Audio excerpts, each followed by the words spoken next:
muri yeZimbabwe hazvina kumira mushe. Paita mashura kuparliament of Zimbabwe iko zvinezvi vangomuka vari kuona zvinhu izvo zvamuri kuona zvandakaisa pascreen izvo ndo zvinhu zviri kuitika izvezvi so zvamuka zvakaitika paparliament of Zimbabwe. Tinozviziva kuti vanhu veZANU-PF vagara avatye kuenda kun'anga, avatye kubata mishonga, asi apo hatichazive kuti zvinhu izvi zvingange zvaiswa nani nemakakatanwa ari kuitika mupolitics dzavo dzeZANU-PF. Tiri kuona kuti kune vamwe vanhu vazhinji vari kuzviitawo zvigananda, the likes of ana Tungwarara, like ipapapa ane hondo zhinji dzaari kurwa, hondo nevanhu vekuManicaland uko kwaakapinda zvichipower ari kutaura kunzi munhu wekuChipinge ndiye aifanira kunge akapinda pathat seat and anofanira kunge ari munhu wechidzimai, but zvinhu izvozvo zviri kunzi zviri kurambwa zvikanzi tichazvidiscussa mupolitburo, inyaya yakangori kana iri papoint iri papending, and iko zvinezvi vakunetsana futi naTafadzwa Mugwadi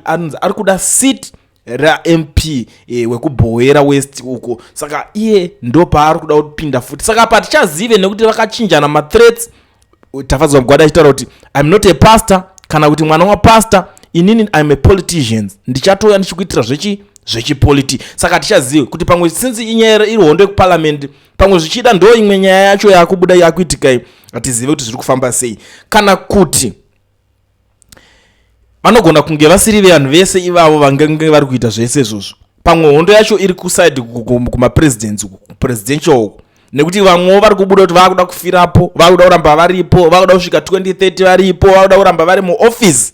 Zvinhu futi izvozvo zvinotovhiringidza vanhu brain kuti hatichazive kuti saka pamwe uyo ari kunzi iwo uri kuvharurwa panze iwo ndo unongo wakumboramba uri pavice here, kana kuti uyu ndiye akuti ndo mhiko dzacho dziri kuitwa. Because chinhu one chandoda tionesana nemi muri yeZimbabwe, hakuna muroi kana ani angamukira kuita zvinhu izvi auya owaridza Zambia reZANU-PF oisa mbiyambiya dzakedzi. Iyo itori ritual inenge yakaitika, because we know kuti these people ng'anga havavhunduke. Hakuna an ordinary citizen angakwanisa kungosvika, hakuna an ordinary ng'anga ingakwanisa kusvika ichiitira ritual yaro paparliament of Zimbabwe, because pane security.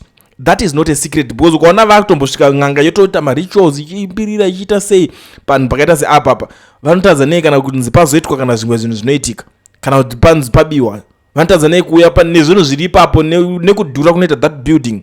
So vanhu veZANU-PF vari well connected to the party, vanhu veZANU-PF vari mumastructures, vanhu veZANU-PF vari mudenga vanenge vatoita zvinhu izvozvo. It's either kupresidium kuya kana kuti ikoko kumanhingirikini kuma-MP ndokune hondo yese, but vanhu vazhinji vasingatye kubata mushonga vatinoziva anogona kunge ari ma-MP. Ndo zvatozi icho ndo chokwadi chedu kuti hativhunduke. Vakutya vakuvhunduka kuti vana veZimbabwe vangangomuka vakaita chisimba.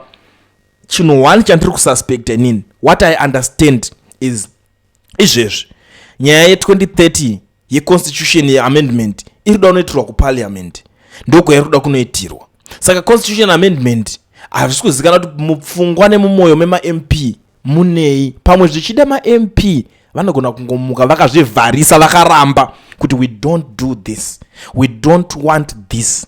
Saka ndo paakuvhiringidza titi ndivo here, havasirivo here, pari kunetsa muri yeZimbabwe. But ndo zvinhu zvatiri kuona izvezvi, so pari kupisa, atizive kuti zvichanyatsoopera sei. Tinosuspecta vanhu vakawanda vangange varivo, but ameno pamwe vaivo varuda kuamenda constitution vanogona kunge varivo futi, hatisi kuti ndivo kuvananga direct, but machances ekuti vangangova vari ivo anogona kunge ari high, nekuti nemafights avapindana navo kuti vasvike ipapapa awandisa.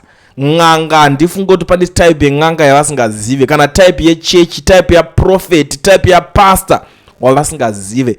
Chese chinonzi chiri spiritual, chiri powerful, handifungidzira kuti pane chevasina kumboswera vakadhila nacho vakangonzwa kuti ndingari powerful akuiswa mudhuze. Pari kupisa muri yeZimbabwe.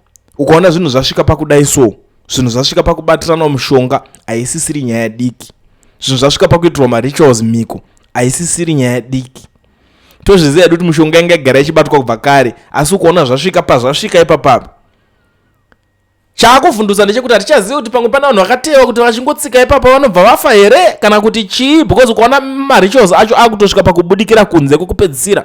what more mukatikati zvinozofamba sei mukati munenge maitwa mumacheya muyamwe atichazivi kana mvura inoklina imomo kuti inenge yakaiswei. Ndo zvaakunetsa pari kutyisa, inini ndikutotyawo nyei.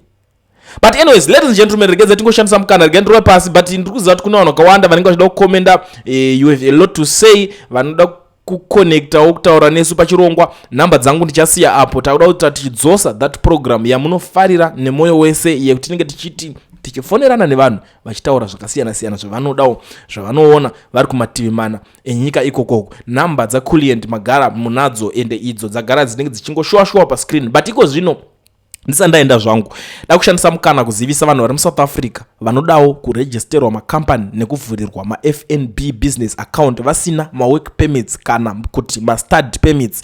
Mazuva ano zvave nyore, munongobata kampani inonzi Education Research inotungamirirwa nana Mukoma Owen. Idzi ndidzo shasha vanokwanisa kuregistera kampani vokuvhurira FNB business account usina work permit kana study permit.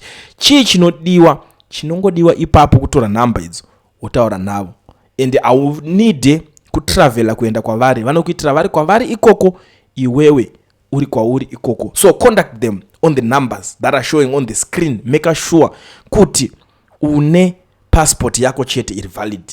Vanobva vatokuitira zvese, wakutowana pekutambirira mari yako, wakutoitawo madhiri akasiyana siyana zvese zvinongoitika zvine chekuita nekungoningina mari. Vamwe makutoisawo maroja, makutora mafuhozi, muchitoita zvakawanda zvekuita zvinodiwa kuti munge muchiita. Saka namba dzaMukoma Owen ndo dziri pascreen, mutaure navo vakubatsirei.